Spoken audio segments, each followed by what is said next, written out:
Where are we at here? Adoption of the agenda. I do have one addition to the agenda. We'll call it 8.5, I think, under new business. And that's AED maintenance and battery replacement. Yeah, it's under 8.7. 8.7? Yeah. Oh, sorry. I don't have an 8.7. Oh, you got the brand new. Upstairs in half an hour. I gotta try to download that program. Okay. Perfect. Motion to adopt the agenda as amended. Mills and seconder Jim, all in favor? Okay. We don't have a scheduled delegate here, but we do have public time.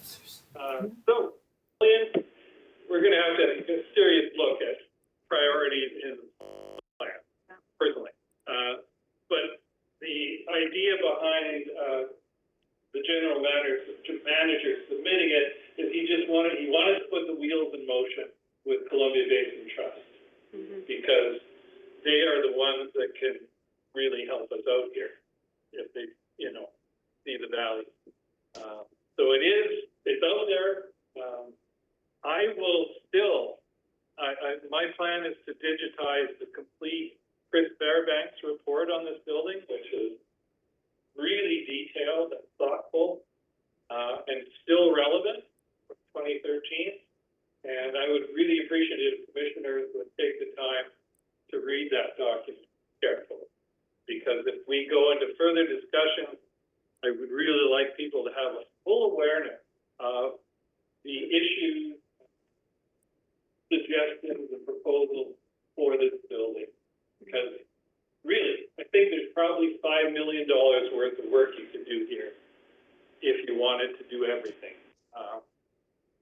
But there's reality. So it's like, what are the real big issues? What has to be done? What should be done first? What should be done next? What's within our power to do easily and quickly, as opposed to putting contracts out for $1 million. Anyway, that's a bigger conversation. The plan is out there. I can get you a copy if you want a copy. It's quite short, and you can look it over, but it's big numbers. Definitely big numbers. It's good it's going to them though, because we're over 10 years now, right? We've nothing done from that big study back there to base, basically. Not much. We've got the roof, and we've got the roofs. Okay. Finally, last year, yeah. Okay, but really, right?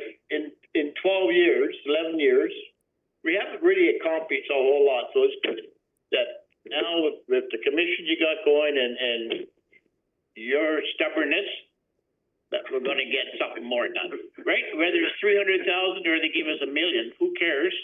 We're going to get something done, finally. Yeah. Besides the roof. We will get something done. Right? Besides the roof. No, I have no idea how long it'll take them to respond. But I'm happy to give them time. All right. Through the Gerald, I am here. Oh, who is he? Is this Joe? Yeah, I'm here for I've been on since about 6:15. You were attending. I'm Do here. you want to add anything to my rant? Yes, of course. It's okay. It's nothing you don't tell me in person, but I've only got about 5 more minutes before I have to go into another meeting. So I didn't know if there were any questions about the 2 options you might be considering before I left. When you talk about the tax increase?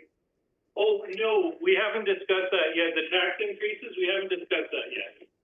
No, sorry, I do know. Yeah, I've been on since the beginning, so I know you haven't.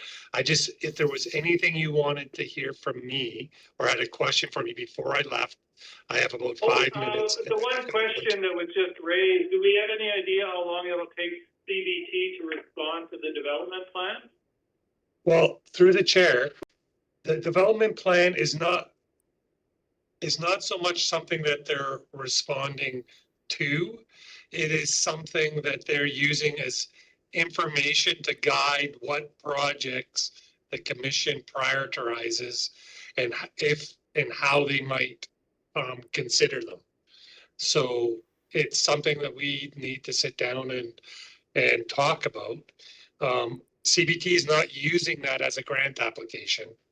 They're using that as information so they understand the scope of everything that might be required, that they think that we might be, that, you know, that the commission and the regional district may be asking them to fund.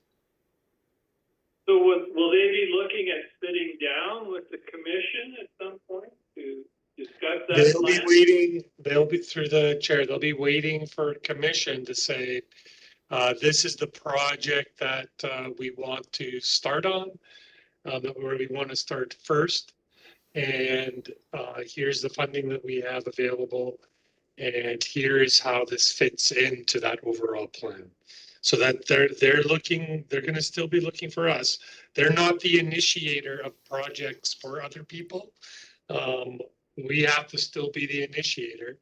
What their concern was, like I think we've stated a number of times as staff, their concern is that they felt like they're just continually getting requests and that that's not really their role, is to continually fund things.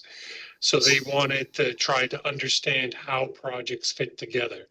So that is their concern. So it's in our ballpark to make a request and see what CBT may be willing to consider under the programs they have. Okay, thank you. And Gary, do you have a? Yeah, well, I think it would be reasonable to ask Patrick to come and just have a conversation, and probably Kaylin as well. And I haven't talked to her about this building for a year, but she was still tracking some of these kind of projects. Because there's this one, there's Crawford Bay, there's other ones that were sort of requested, floated out there and haven't come to fruition yet. So I think we can invite Patrick to sit down and maybe refresh himself on what the building looks like. And meantime, though, this commission, as Joe said, needs to say, yeah, here's phase 1, 2024 to 2026. X dollars. Okay, so it's back, okay, so it's sort of back to us. Voting. No. Patrick, he's CBT. Patrick is very strong for funding. Keelan Driven was previously, he had kept abreast of some of the projects that were community hall related. So I'd be inclined to touch base with both. Okay, so we should make that contact. I will point out that for this building, we have only made one request, CBT. That was to repair the auditorium roof, which they gave us money for, and we did. That's the only request we have actually made for this building. Now we have a whole document of other possibilities. All right, Joe, are you still there? I have about another minute. Okay. Is there anything further? Who sets up the meeting if we want to meet with Patrick and Kaylin? That should probably come through through me and Jenna, so we can, if you guys make have a direction to staff at some point in time in the meeting, then we can try and have that conversation. We need to talk to Patrick about a number of different things. Yeah, he was actually just in this building 2 weeks ago, meeting with the Riondel Community Association and reviewing actually everything that was happening in this building. So he's got a heads up on that. Okay, great. Well, thanks for joining in. I appreciate that. Yeah, no problem. Everybody have a good evening, and Gerald, I know that we'll talk. Okay. Okay, take care. All right, going down, simpler thing. Duct cleaning. We did get an estimate from Tuesday cleaners, for doing the ducts in the building. It's in my stack somewhere here.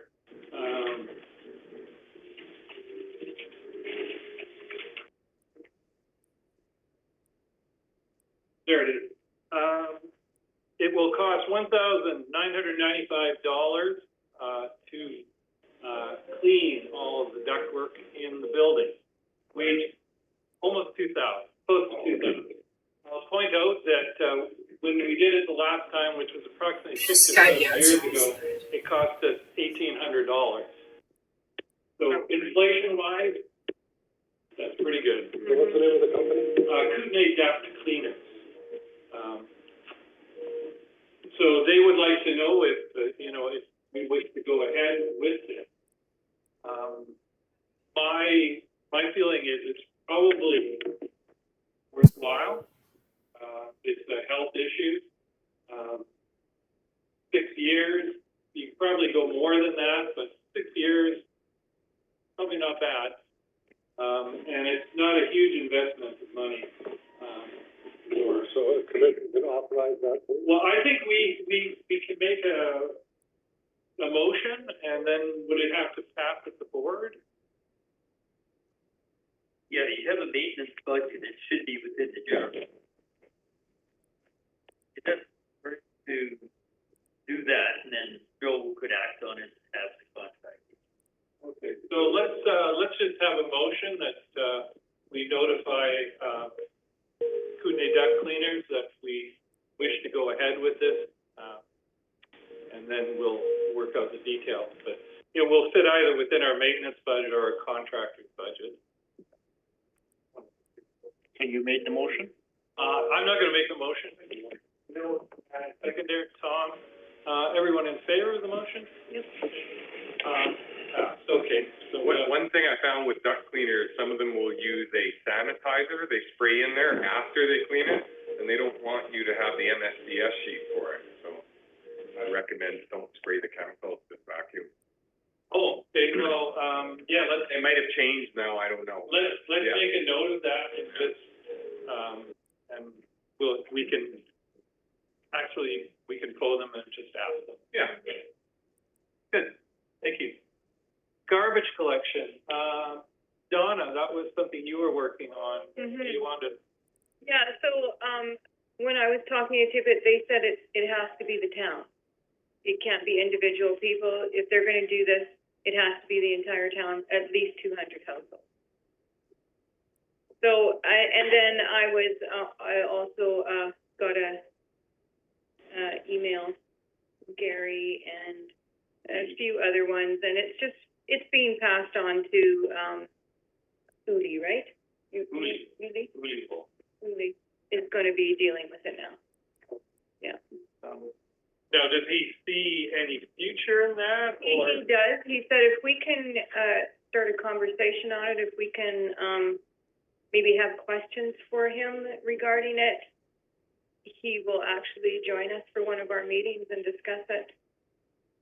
Okay, so I think it's a matter, I don't know. He's quite confused as to why we only have sales of a certain amount of garbage tags. It doesn't really seem to make It's only sense. showing $6,000 of income or something for the whole year, so they think we're paying $20 each, right?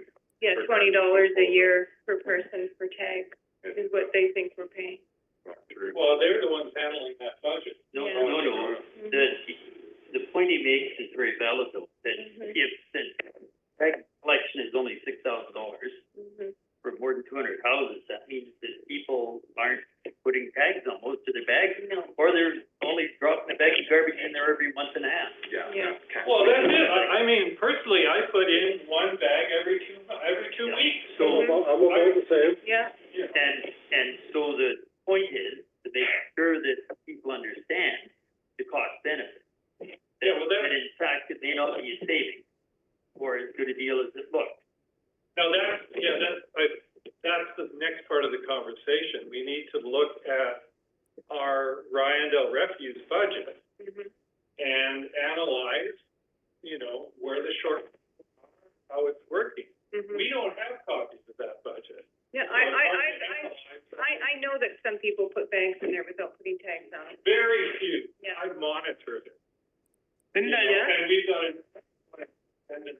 Yeah, I know Lauren is really good, He's yeah. really good. But That when is not- there are lots of people show up at the That same is time. not the problem, that the odd person cheats. That is Mhm. not it at all. But why do we have to get another bin? So now we have 4 bins, so Because people we must be have an putting garbage in. we have an increased population here. Mhm. In the summertime, we have tourists, we have bears. Mhm. You can't have overflowing garbage bins when you have bears. Mhm. That's a hazard. So it's better to pay more and have the right number of bins, so they're properly sealed all the time, than not. Mhm. That's the rationale. Now, again, that's out of my bailiwick. If the managers of the bins will tell us that they don't need 3, 4 bins, they can do perfectly well with 3, that's fine, but that's not what that's not what the staff there is telling us. Mhm. So that's the rationale. You know, there's a huge fluctuation in population here. Even now, in the wintertime, the bins were overfilling with 3. What's gonna happen in the summer? But if they're not getting enough revenue from tags, and I'm not sure that $6,000 is the right number, is it?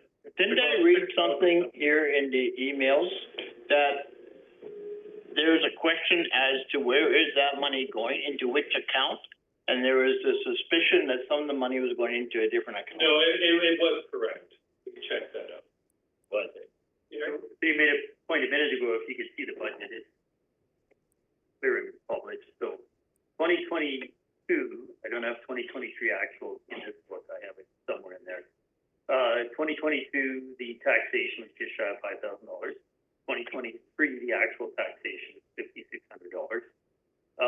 2022 actual fees from the tags was a little under 7,400. The projected budget this year was 2023 was 7,100, up or down, I'm not quite sure why. That is the budget. It's about, 12,700 aside from a rolling prior year surplus. It's slowly being eaten away. They were about $13,000.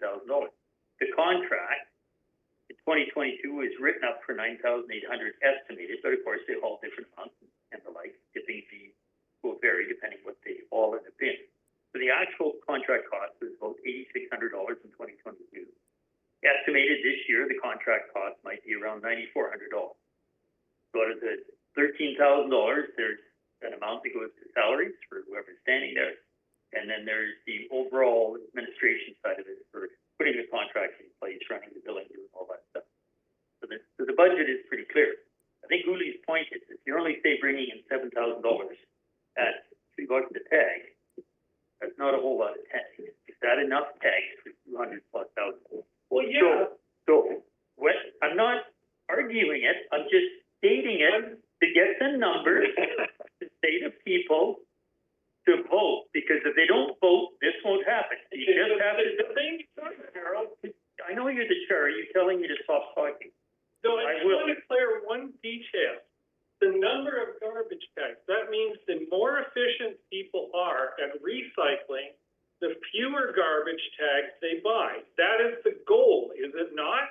It's not to get people to buy more garbage tags That's not and what I'm haul more talking about. garbage.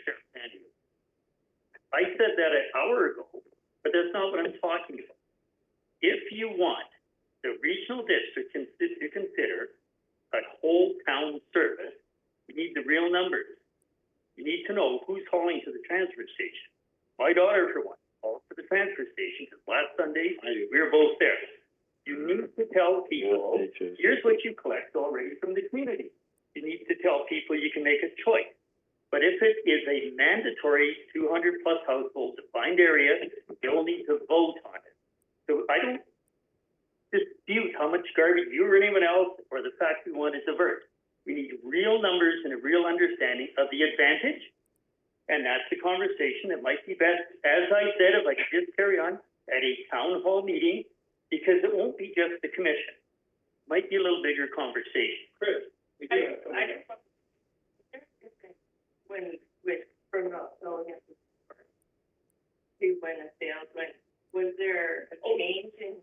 It's very brief, because Alan picked it up at the post office. Okay, so it hasn't been, No. I was just curious. No. And I also find a lot of people really know, even though they, like that it would be way more convenient to come here.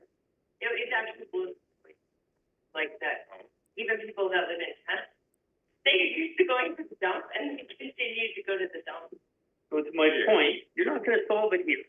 This is almost nobody in terms of the community. We need a town hall, early, little bit of information telegraphed out front. Here's the numbers. And then 100 people might talk about this, and then they would be ready for vote. We talked about this building and nothing happened. Well, a lot did happen. We had options, big, medium, small. People said, let's go with that one. We held a vote, let's vote it down. So, won't be solved here. It can be framed here, and it'll have to be a town hall. I'm almost certain. Because that's where people start to understand what they don't know. Yeah, right. And then they can also say, well, you know, I gotta take my plastic film somewhere else, so I just wait till I do that for the property. Listen to the people, what they say they're doing and why they're doing it, regardless of how much waste you or anyone else makes. Listen to the people, then ask them if they want to pay several $1,000s to hold a formal referendum. And then we can look at. But the budget we've got is accurate. We estimated we were getting $7,000 in garbage tags, and we got roughly $7,000. So the budget is accurate. I'm saying they need to know what it would cost as mandatory taxation if they have no choice. Yeah, that's a whole different issue. And But as that's far as all they the want. figures, they're accurate.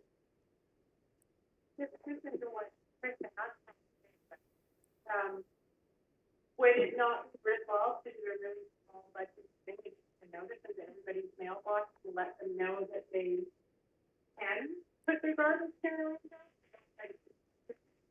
I actually know people on that road that go to the dump. I don't think they actually know they can come here, or I don't know, maybe I don't know the situation. I don't live here. The garbage and the So I'm on Riondel Road, I can't bring my garbage here, can I? No. No. No, it has to be It's within just the town town. of Riondel. Okay, so that makes it even easier, right? Like, really, can you not, as a really, like, simple, low budget thing, just put a notice and watch over a month and see if it makes a difference? We could do that. Maybe even like on Facebook or something. It astonishes me that people that live here don't know that we have this. True. I mean, there's a giant recycle. No, But yeah, no, I mean, that's a piece no. of paper in the mailbox. Yeah, cheap, right, simple, watch in a month or two, then is the town meeting really necessary, do people realize, or does it kind of work itself out? Yep. It's a cultural piece, because some people got programs to go to the dump. Then as we developed our system here, some people have just not integrated, they're just used to, and probably doing what you're doing also, collecting, because they've got good systems, and then they do like a month to the dump. But then they could. Once a month here. Yeah. Anyway, makes it so wider to the public. Do those bins get emptied every month, or every week? Every 2 weeks. Oh, every 2 weeks, yeah, okay. In the summer, every week. Yeah, I think that's the last meeting, the same conversation. We talked about the increase in budget to remove our garbage from our community. The commissioners were asked to consider raising the cost of the garbage tank from $3 to $4. $3.50. $3.50. Yeah. $3.25 and now to $3.50. And that's something I think we still need to consider, but we need all the numbers. I think we really need to be able to look at the numbers. So I think we're pretty clear, we're $5,000 short. We're going in the hole for the third. We're going in the hole. Yeah. Okay, so this is, we're not settling this here, but it is an issue. Hallway lighting costs. This one I have to apologize for. This was, I didn't do this one right at all. What I should have done is gotten a written estimate of the electrical work. And then brought me that estimate to this meeting and said, do you want to support this amount? Instead, I said, do you want to support the project? So, oops, that was not, you know, sorry, I think that's the first time I've ever done it that way. The cost came in, I think, a couple $100 over what I was anticipating. I want to apologize for that. I did actually contribute money to that, to make up for the overage. Your docket. Yes. No. Yeah, because it was my mistake. I just didn't handle it the way I normally do. And it doesn't bother me at all. But in the future, please do not let me do that. You know, if I say support this, you know, make sure you ask me how much. Then we vote on it, and it's not a gray area. So the cost to the commission is $750, which, and, you know, I think we got brand new lighting in the hallway, LED lighting. The cost to us, the total cost for the whole thing was $750, which I think is pretty good. Was not the discussion on a shared cost between us and the art club? It was a share. They were providing the lights and we were providing the installation. Okay. Yeah, that was the understanding. But it's my fault in not getting the concrete numbers in front of you for, because I do this with the Blue Drum app. I wouldn't have normally done it that way. But that's all right. We've got our lighting. You're forgiven, man. Yeah, thank you. But yeah, please catch me if I do something like that. Where's the bill? Where we at? New business. There is an RDP online portal for bylaws and dog complaints. So, if you have something along those lines, you should access that portal. I don't think much of it applies to us, Gary. The dog complaints would, and the noise bylaw would. Do we have any complaints about dogs around here? I don't see There any have stray been in the dogs. past. They're really good here, you know, Yeah, compared to other I've noticed, communities, there's yeah. usually a lot of nice noise with dogs. Here, everyone's very respectful, the dogs are quiet, I never hear barking dogs in the middle of the night, Yeah. it's quite nice. Yeah. Anyway, this is district-wide, so. The dog bylaw is not district-wide. Oh, okay, you kind of pointed out. I invited our board chair or CAO to join this meeting at this point if they want, because I do expect you to call. They get calls about not noisy or barking. They get calls, some of them very serious about dangerous stuff. Could be in a bit or a threat. Oh, I've worked with, 4 different staff sergeants over the years, and I have made very specific requests for very specific wording to support the RTMP in apprehending, containing, and managing, whatever that may mean, for dogs that have posted threats. And that is still sitting out there, being acted on. But what we're not going to do is the dog patrol. Next to use the huge cost. However, as they get calls, when people see that, you can complain to bylaw about anything you like, and probably majority of things you might think you don't like may not cover whatsoever by any bylaw. Some people say that's good. Don't want a lot of bylaws. Some people say, well, get with it. So I wish they hadn't put dog control on that, because it just can be a trigger for people. And quite a few of the dog issues are, some of them are very bona fide, and some of them are, people have very different sensitivities. And so really it's just conversation. There's no requirement to follow the dog.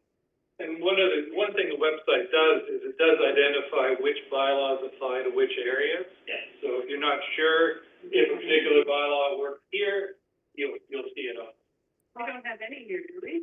Yeah, we do. Like I say, if somebody is setting off explosives in their backyard, there's a noise bylaw, and there is one other. Well, it's on safety premises. That applies to this area now?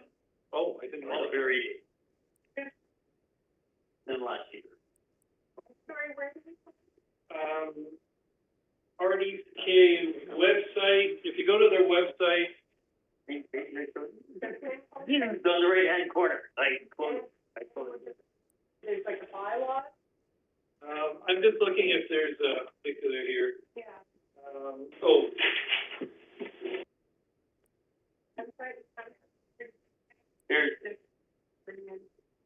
There's a spotlight. oh yeah, it's actually, it's rdck.ca/bylaw enforcement. All right, moving on. Vandalism, always a cheerful topic.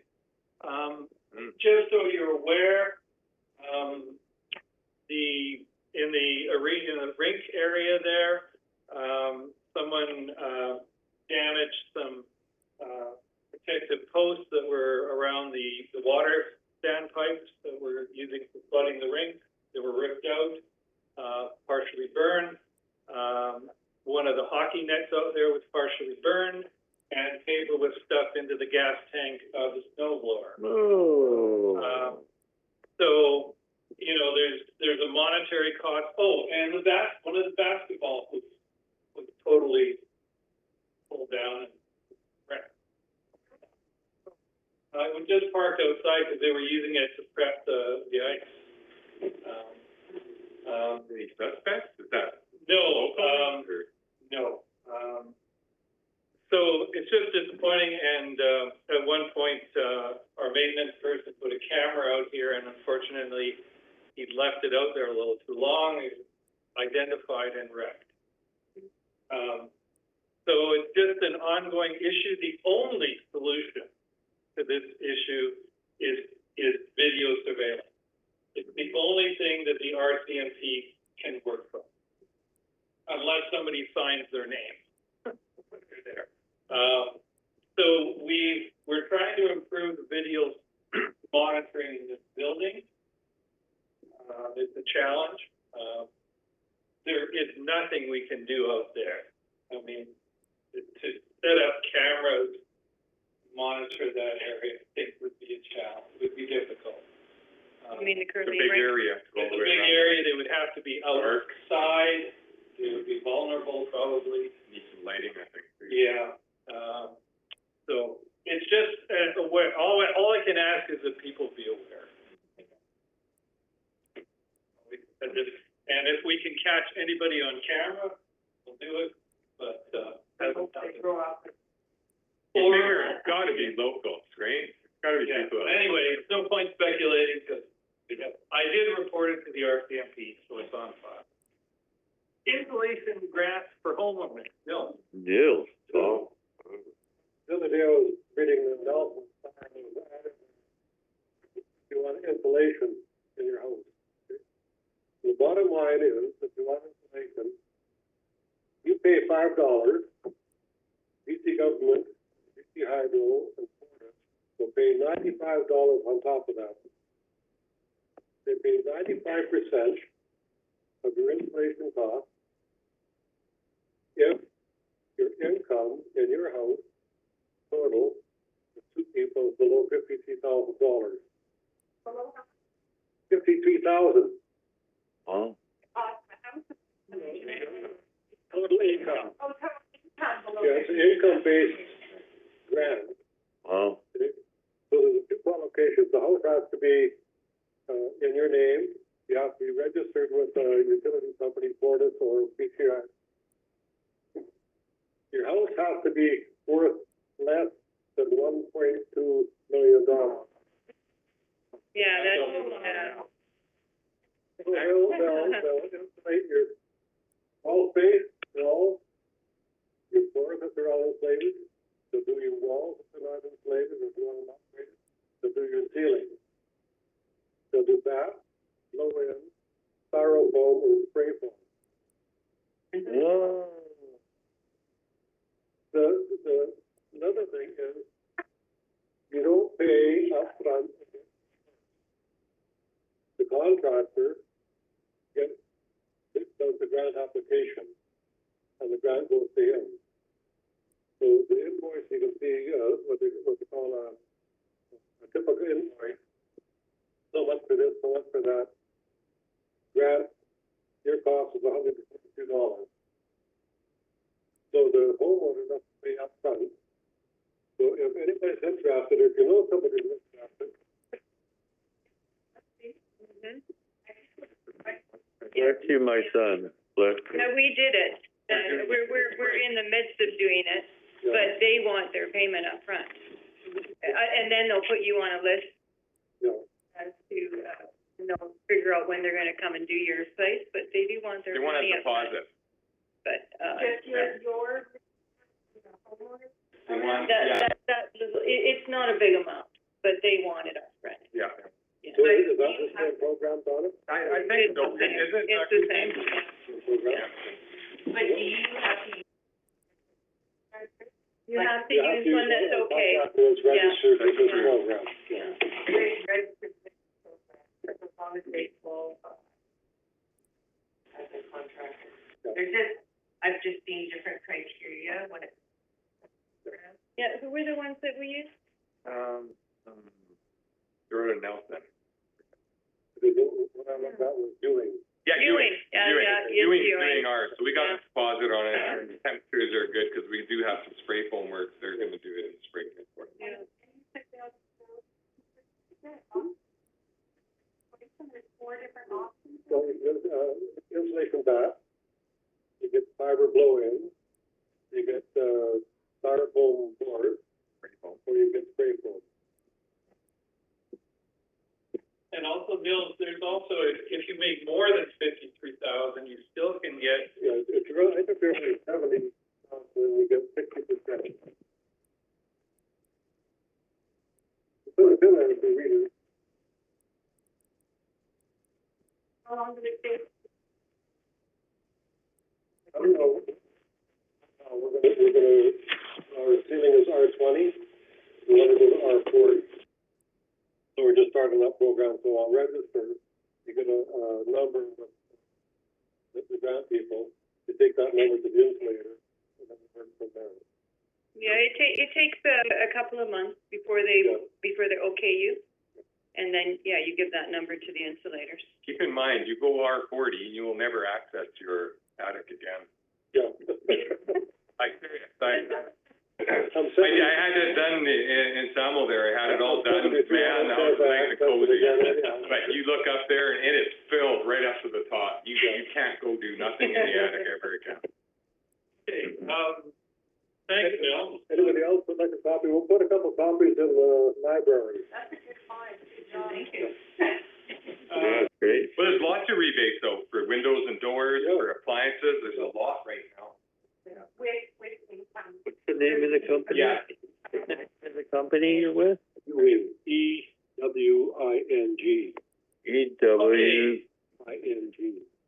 8.4, Thanks. increase in the service budget for this building, essentially in the ground.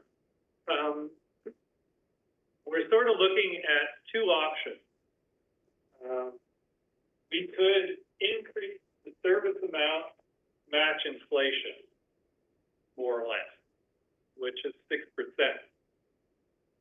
Though as Yev pointed out next door, when it comes to buying anything, for construction, things like that, 6% is pretty low. But we could go with 6%. The implication of a 6% increase means that we could do the first stage of work on this building, but we would also have to draw money out of reserve. Probably about 15,000.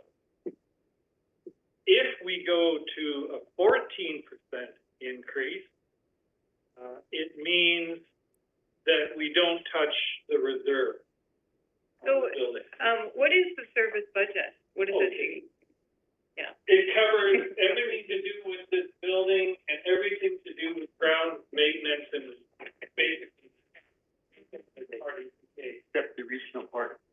that's the regional park. But everything around the regional park, the playground, everything here, the lawns, all that is part of that same budget. And that comes directly out of our tax. Yes. Okay. And I want to show you, What is their current reserve? good question. Their balance, end of 2023, Have you got it there, current Gary? estimate, $178,000 estimate. Now, it'll be updated to actuals, and we won't see the actuals till the end of the budget. The end of the month, but about 170. So we Is have to that a have, healthy amount for what Nope. we're doing? No? If you were a, say, it's $5 million box building without the outside stuff, you would, stick frame, you'd put away anywhere from 3 to 5% a year every year for the reserve. So say it's 3% of 5 million, you'd be putting away 150,000 every year. So you have 1 year and 3 months worth of normal reserve if you wanted this building to look as new or close to new in the update code. So is it healthy? Nope. Is it better than a lot of buildings? Yep. Yeah, like they're never Something used there. any. But Yeah. part of the Yeah, we got reserve some. is from, we got the $4 million from the $1 billion. So we negotiated around the director, and we sprung the 150,000 for here.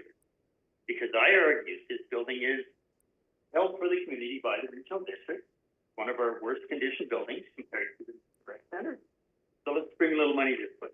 Also, 300,000 went to the Crescent Rec Center, and then the rest of the $4 million went to the direction. That was a one time. So if you take that 150,000 away, you have nothing as a reserve. That was a one time negotiated, it's our turn, compensation. So in terms of budgeting, you have an adequate reserve? Nope, you're not doing that. In terms of long-term asset management, nope, you're not there. Will you get a grant to do everything? No. Nope. Okay, so looking at the numbers up here, our current budget is here. 174,158. If we increase it by 6%, we have 184,956. If we increase it by 14.84%, we have $200,000. And that's what we would have after, that's not what we would get in 1 year. Yeah, that's your 1 year. So that's That's 1 what year. you're budgeting. So there's not, there's not huge differences in these numbers, but they're significant. In both these cases, we're not borrowing money. We're operating within the budget that we have. We also have built into all of these budgets $200,000 for a loan, potentially. Right. Now, if we don't have to use that loan, we don't pay any interest, but it's built in. So if at some point we want to really make a substantial investment in this building, like to change all the windows or to redo the ceiling, we'd probably have to use that $200,000 as our contribution, a significant contribution to leverage more money elsewhere. But for the moment, we're sort of looking is what's the best case for next year or this year's budget. So if we go looking down below here, this shows you if you have a $200,000 home, this is what you're paying for this service this year at 6% increase and at 14-point-something% increase. Do you want me to make that larger? I can do that, sorry. Yeah. So this is current, what your taxes are. This is 6%, and this is 14%. Gerald, so we can see the 200,000. We can see the 200,000. There we go. Yeah, there we go. 6%, Now, 6% is less than the last. Yeah, 6% went down. Yeah, and okay, now there's a distortion here. Okay, and I'll explain. If you had a $200,000 home last year, you don't have a $200,000 home this year. you have $227,000 home. So this is quite theoretical. What you gotta do is say, what is your house worth now? If it went say it went from 3 to 350, then you'd have to go halfway between the 3 and 400 in the new line, and that would be the difference. Because nobody's house, not nobody, most homes went up, few homes in the community, just because of the demand and the pressure for the land, isn't it? Compact walking community is good to price. And, Yev helped me, do a more concrete calculation down at the bottom here. So there's a $350,000 home, at, 6%, it would come up to $641.78, which is an increase of $63 over last year. Not sure. Oh, sorry. Yeah, it's right here. There. Yeah. This is your increase, okay? $63. If we go to 14%, it's another 52. In addition to the 60. In addition to the 63. Okay. So on a $350,000 home, to get the 14%, you're looking at, what's the total here? 150. Yeah, 150 increase. Or, no, that's not right. 150. 115, yeah. Yeah. There's a couple other factors here I just want to point out, because just the mini conversation we had here, we've known for years, you guys aren't saving enough money to look after the still grants or no grants. So, a couple of years ago, you guys agreed you're going to start paying more. So we're having a conversation here of raising it all the way to 200. But last year, in your 5-year projection, you agreed this year you're going to raise it to 205.8. So now we're talking the big increases less than what was discussed when anyone started to come out that year last year. And last year was, we're going to go from this to this, and then we're going to start going up more. What we're talking about now is going up less than what you talked about going up for 2024. I don't remember that conversation. But it's right, right, it's right where. No, that's fine. So, at some point you'll split hairs. If you go with inflation, you're never gonna have enough money to leverage major grants. 5 community halls in Area A, an ongoing conversation with one of those 5 right now, who are looking to leverage a grant in their sort of money. And I can't help them with another community works grant because it's ineligible to leverage the fund they're looking at because of federal tax rules. If you don't have money, you're not gonna leverage it. That's just basic fact. Okay, so let's throw it out there. Nils? I think I'm correct that we have to make a decision tonight on the last Yes. We have to make a recommendation. Yes. tonight. Yeah, and you could hold another meeting a week from today, but if you go past March 13th, Yeah. then that number's gonna land on the page, no matter what you think. So do more input here. Well, I did it, based on, and it's a difference of $20 a month for us. But not from last year, but the difference between the 6% and 14% is $20 a month difference. Yeah. Where that's, you're talking $4 a month or $5 a month there. Well, we could always try it, then just roll it back. One time we went out for roofing prices and we got indications very high. So we didn't want to let it go another year. So what I recommended to the board, and you guys were aware of it, we have the ability in the regional district without having a vote, without asking you guys, and I use the word force, we can just force a 5-year borrow in any service. That service has to repay it, provided there's room in the taxation limit to pay it back. So as a contingency, if the prices still remain very high, we only had one bid and we couldn't go another year, we could have accessed.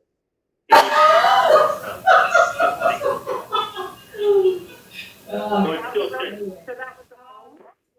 If the authorization to borrow money as and when required, the board has authorized this service to go to the admin section to say borrow this money, if required. What we got? That access is still there, still open. It's like you have a line of credit, go and get a $10,000 line of credit. It's sitting there, you gotta pay it back. And there's strict rules, you have to pay it back in 5 years.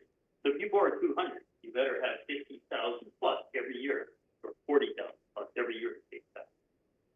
And we were incredibly fortunate with the roof because, Gary got us, Negotiated little bonus money. gas tax money. Yeah, that was, how much was that, Gary? Might have been 100, and then we got the other 150. Yeah, and then we lucked out, the provincial government handed out another pot of money, which they got to us. It got to us by approval of the board. Yeah, by approval of the board. So the roof, we didn't have to borrow a penny. But we still have permission to borrow that money, But and that's we why still it's sitting there. The roof was paid for by grant. So it was paid for, so, and so the fact that it's been under the, No. We might have had to borrow had it Got it, okay. really cost 400,000. But it didn't. So, there's the situation. I think I'm going to, would somebody like to make a motion to recommend one of those two amounts? Either a 6%, recommend to the board, either a 6% or a 14 point, whatever it was, 14.84.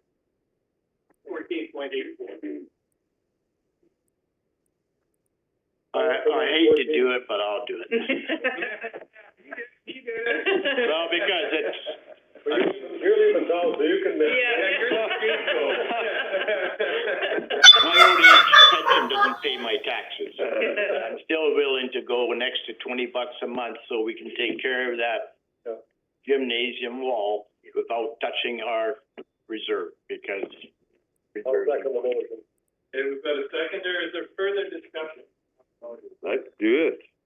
All those in favor of the 14.84? All opposed? I'll get killed tomorrow, but that's okay. Okay, there we go. So that's the recommendation that will go. Thank you. Good. We need support up there. All right, security cameras, I already covered that one, actually. We just need as much camera coverage as we can reasonably afford here without spending a fortune.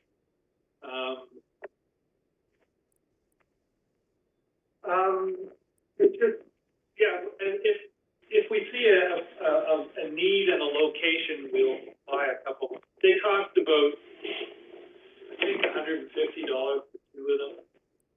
Could mount them up high where they can't get at it, like on a pole. Yeah, I hate to, people are pretty creative. I get a 22 and take it out. Yeah. Slingshot probably do just as well. All right, contractor and volunteer liability insurance. I don't remember this one. Yes. Well, go for it. It was, I believe, Mills tabled a possible liability issue with working on equipment. And it's true, I took a look when I left here at, can a volunteer get insurance? No, he can't, because he doesn't make an income, no insurance. So there was a couple tasks that I had when I left here. One was I was gonna take a look at the filter upgrade on the furnace. But there is 16 fasteners to remove, and a lockout to do. So I'm using tools going into equipment. Is this a liability issue? Yeah, it is, I guess. And it's been tabled, so I stayed away from it. The other thing was the men's club downstairs. They had this using wiring in their panel, nice to clean it up. Thought it would be a nice way to, get involved with these guys downstairs. And I'm thinking, I can't open the panel, I can't touch anything. So I'm wondering, what does this mean for us volunteers? Is it just not touch and box only, or how do we handle this? My suggestion is that, as a volunteer, you can identify problems that we could then hire the appropriate person to deal with, rather than wait for the problems to manifest themselves. Yeah. And then try and cope. So that will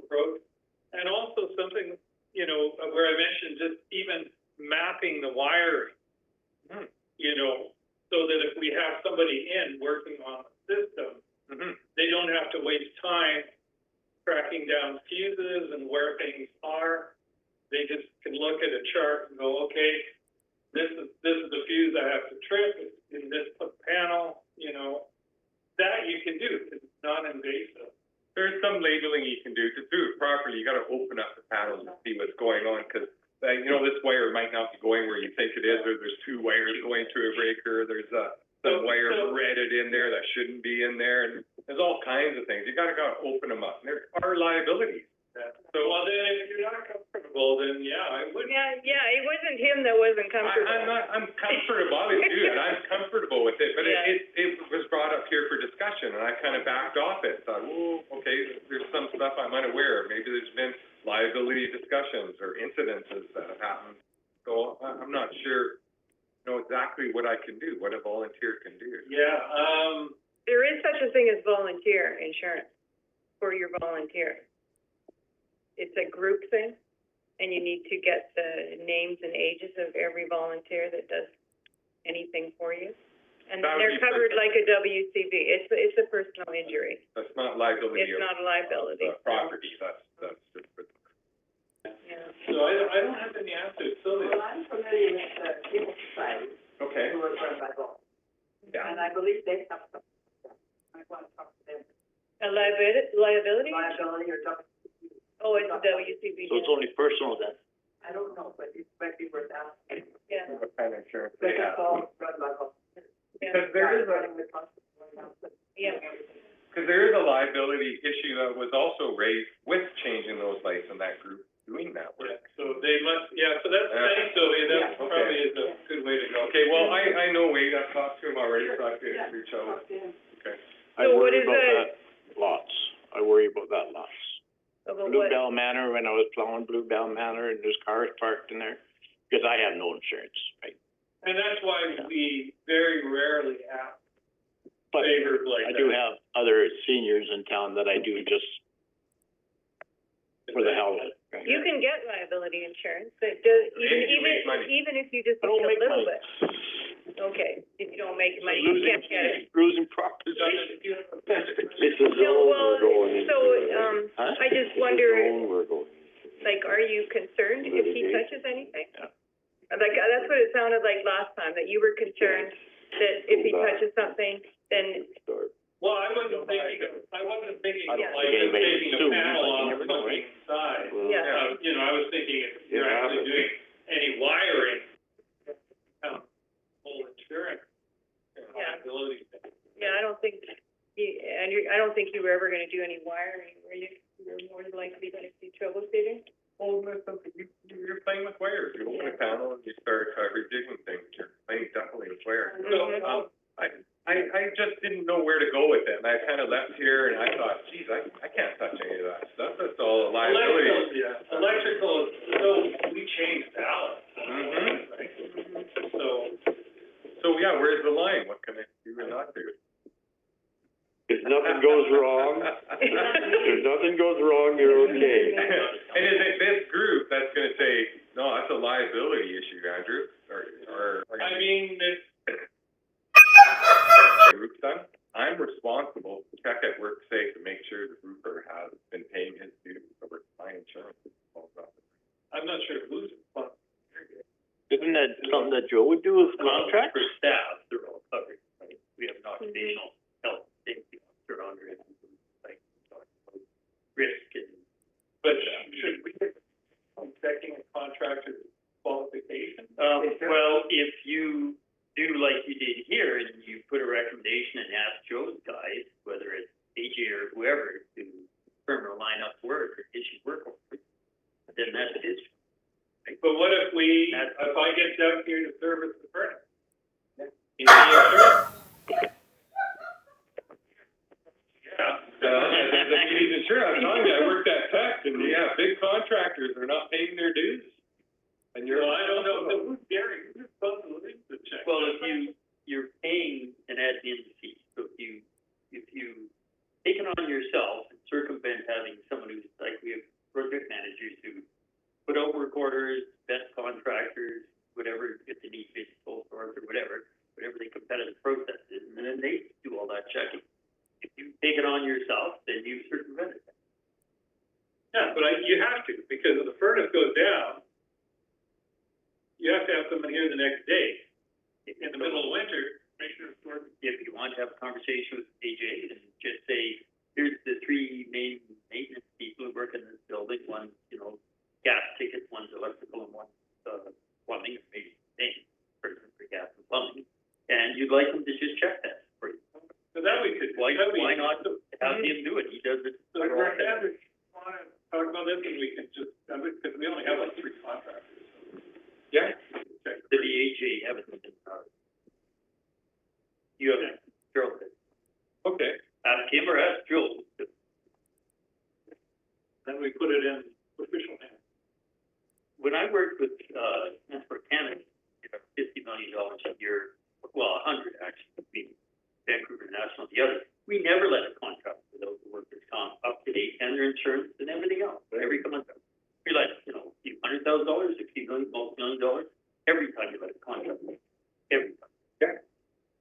They might not be paying their dues, but, you get a big contractor, you can't imagine, you weren't paying your work-based dues? Yeah, they weren't. So, yeah, that was the we could work. Good. All right, good. 8.7, this was yours, Tom, AED. AEDs. So we have 2 AEDs that belong to the commission, more or less. Only one belongs to. One's in this building, and then there's one that's shared between the golf course and the curling rink, And right? what is an AED? The defibrillator, Oh, okay. right? This auto defibrillator? Oh, yeah. Yeah. And can just anyone use it? Yes. If you, well, you should be trained. Yes, they're very simple. But anyhow, the question is, that came up in, with the Ambulance Society was the maintenance of these and the replacement of batteries. So they should be checked every year. Correct me if I'm wrong, every year. And then the batteries should be replaced about every 3 years is the life expectancy of the batteries. And the batteries run around $700. So, Wow, that's expensive. question is, who is going to replace our batteries in the one we have here? It's in our building. I think I had support from somebody else that if it's in our building, then we should be responsible for it. Huh? Oh, it's been about 6 years. Has it ever been used? No. They installed it. Yeah, there was a group that, but it's really, it actually talks you through it. Yeah. You open it up, it comes up, says, do this, do this, do this, do this. Huh? The batteries, you're supposed to replace them about every 3 years. Yeah, it's sort of a legal response. It's like your fire alarms, your smoke detector, same idea, it's an automatic job.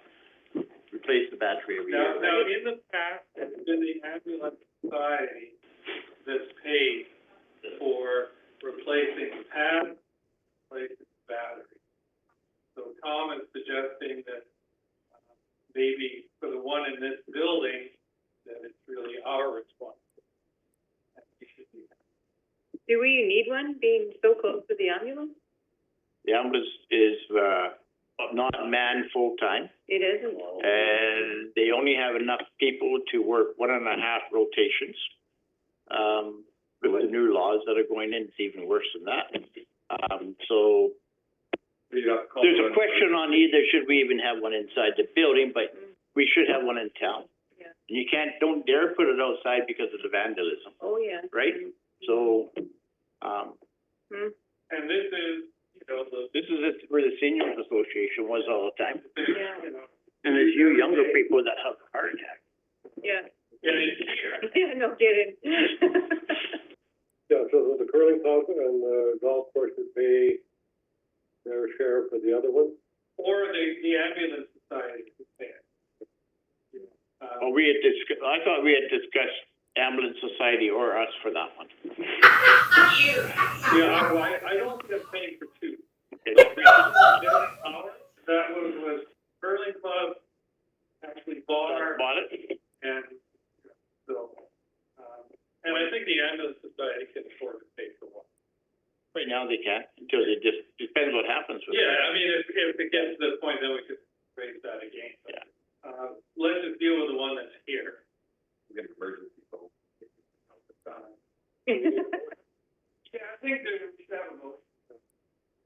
And to support the maintenance of, the AED in this building, the cost of, replacing battery, which is, as Tom said, about $600, $700. And the pads, And every so often. pads, which are about $100. And it's, yeah, I think it's 3 years and about the same for the pads, but they don't come in the same year necessarily. Can somebody get trained for it? You know, Tom's planning on reading it? Actually, association has had correspondence about having a first aid session, about having an AED training session. So I think that's going to happen. Okay. Okay, with the bathroom. The ambulance society has looked after it. This used to be monitored provincially. I used to have to report every month on the status of the AED, but they canceled that program. So there's no monitoring up to us or the ambulance. So I'm gonna ask the ambulance people to check, Corey, yeah. Corey, to check our AED, and he can let us know when we need to replace the battery again. We'll rely on it. So the motion is on the floor is that we support the regular maintenance cost. And, Bill made a motion, seconded. Tim, any further discussion? No, not on that. I'd like to ask Tom something about the ambulance. Oh, okay, So what if we needed an ambulance? What are the times when we can call them? You can call them 24 hours a day because it's 911. Yeah, And they will phone somebody and get somebody out.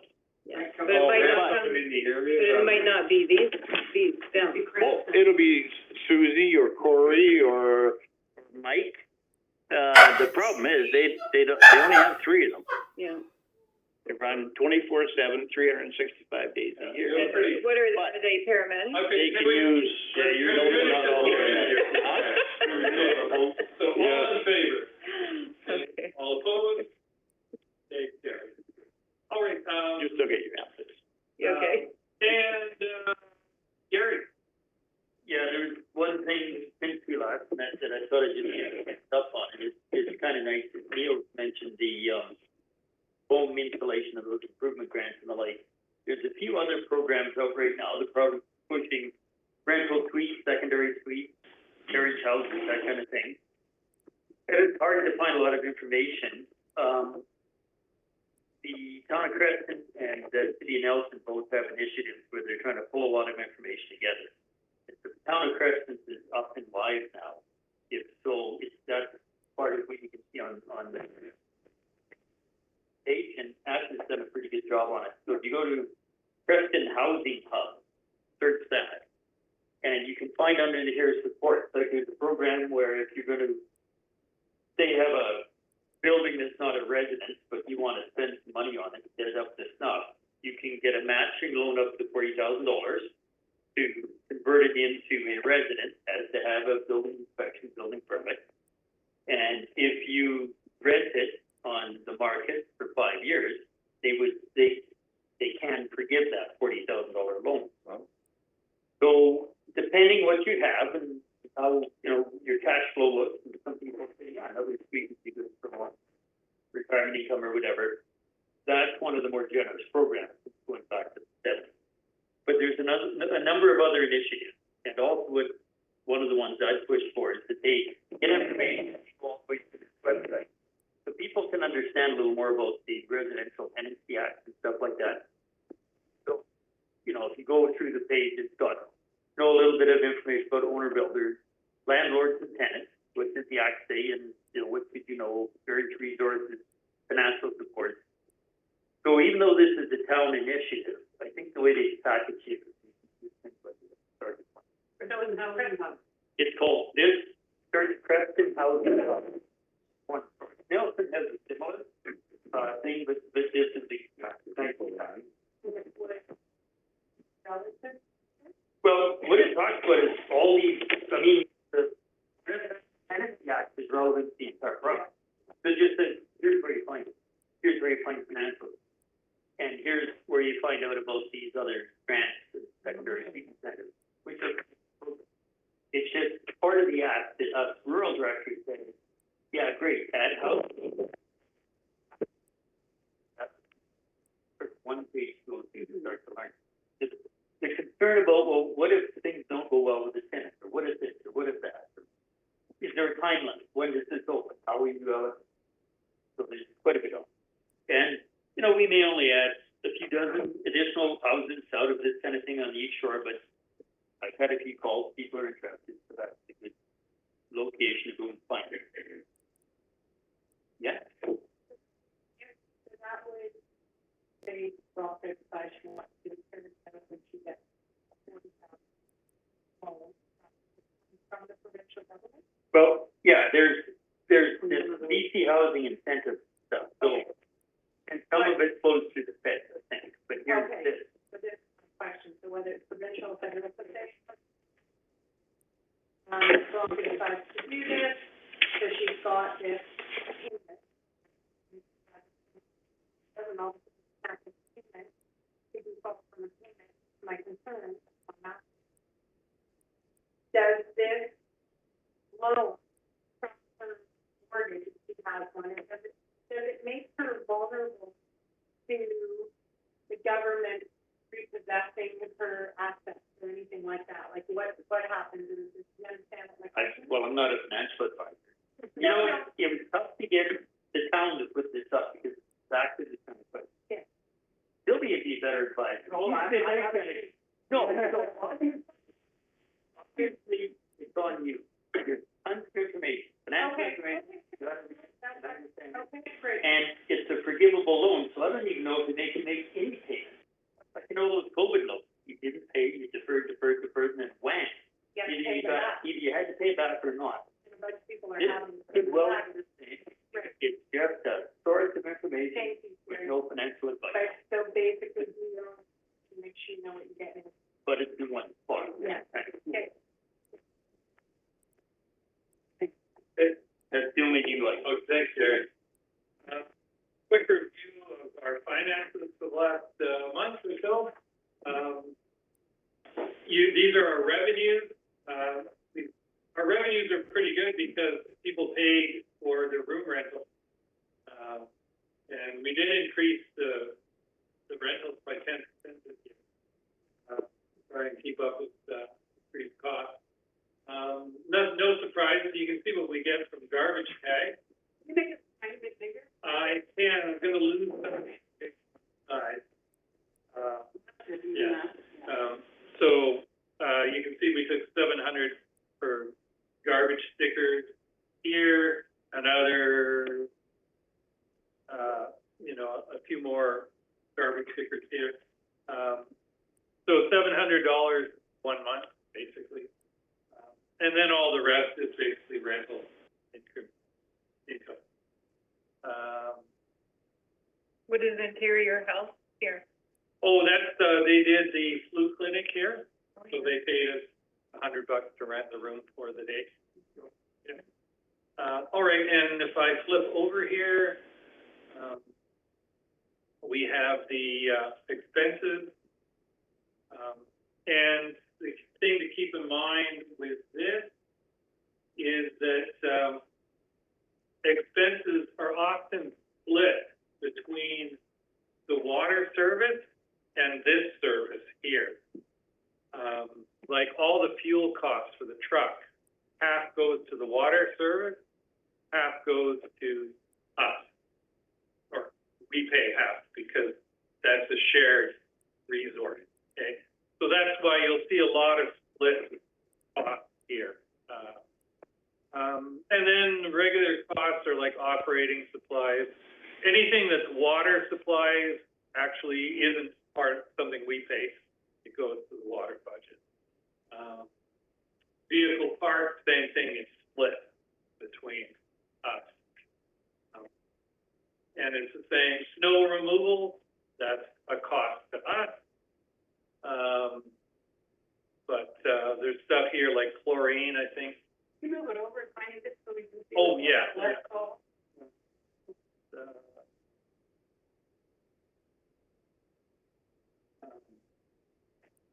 So, yeah, it's, we'll have to actually work on this one because we do have things that are water related and things that are sort of us related. But we've had to do some repairs on the tractor, inland all care, mixed supplies. Anyway, I think, yeah, we'll work on this one. I think we've got probably a couple of different budgets here. How do we get copies of that? I think, Teresa mailed them out. Oh, yeah. Yes, we should have it.